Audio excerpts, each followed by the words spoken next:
Hi friends, నేను ఈరోజు కందనంకాయలు కూర వండుతున్నాను. దానికి కావాల్సిన నూనె 2 గిన్నెలు వేసుకోండి.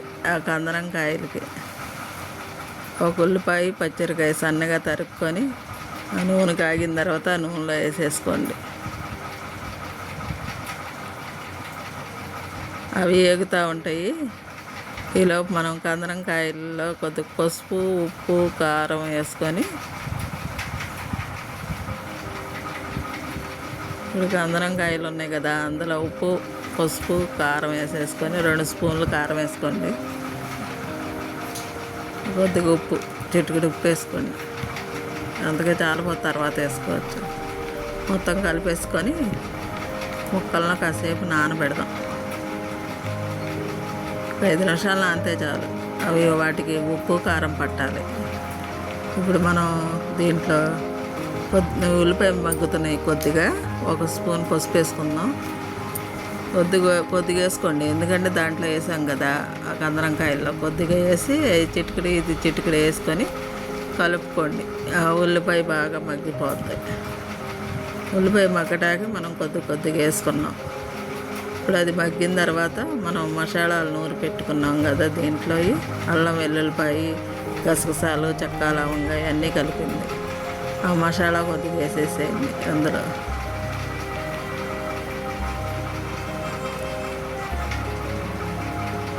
వేసేసి ఇది కూడా తిప్పాలి. పచ్చివాసన పోయేదాకా దాన్ని వేపాలి.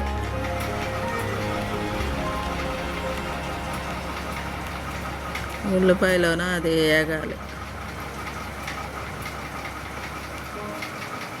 పచ్చివాసన పోయి కమ్మటి వాసన వచ్చిన దాన్ని నూనె తేలిన తర్వాత మనం ఈ కందనంకాయలు వేసుకుందాం. ఈ కందనంకాయలు ఉప్పు, కారం పట్టించినవి వేసేసుకుందాం. ఇలా ఏగుతూ ఉండాలి. చూసారా, ఇలా రావాలి ఫ్రెండ్స్. నూనె అలా తేలాలి. ఏగిపోయింది. ఇప్పుడు నేను కారం పట్టించిన కందనంకాయలు వేస్తున్నాను.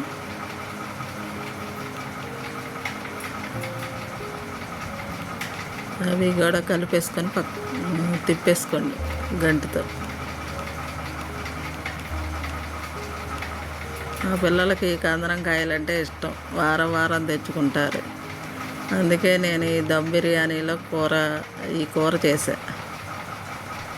ఇందులో ఈ దమ్ బిర్యానీలో ఈ కూర వేసుకున్నా రుచిగా ఉంటుంది. మీరు కూడా ట్రై చేసి చూడండి ఎలా ఉంటుందో. ఇప్పుడు అవి బాగా ఏగాలి నూనెలో. ఆ మసాలాలు వాటికి పడతాయి. బాగా వేపాలి. ఎర్రగా వేపిన తర్వాత, వేగిపోయిన తర్వాత చూపిస్తా ఫ్రెండ్స్. మూత పెట్టుకుందాం. మగ్గిపోయినాయి. ఇప్పుడు మనం దాంట్లో కొత్తిమీర వేసుకుందాం. ఆ కొత్తిమీర కూడా మగ్గాలి. అలా పెట్టేసేయండి. అది చూసారా, అలా మగ్గిపోవాలి. ఇప్పుడు మనం పొడి మసాలాలు నూరుకున్నాం కదా, ఆ పొడి మసాలా 1 స్పూన్ వేసుకోండి. గరం మసాలా 1 స్పూన్ వేసేసుకొని అది కూడా అలా పెట్టేసేయండి మూత. ఇవన్నీ ముక్కలకు పడుతుంది.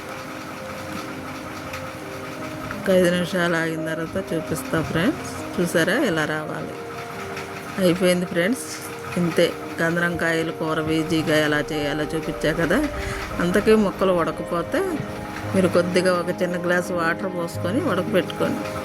ఇలా మసాలాలు వేసిన తర్వాత వేగిపోతాయి. మనకు ముక్క మెత్తగా అయిపోతాయి కందనంకాయలు.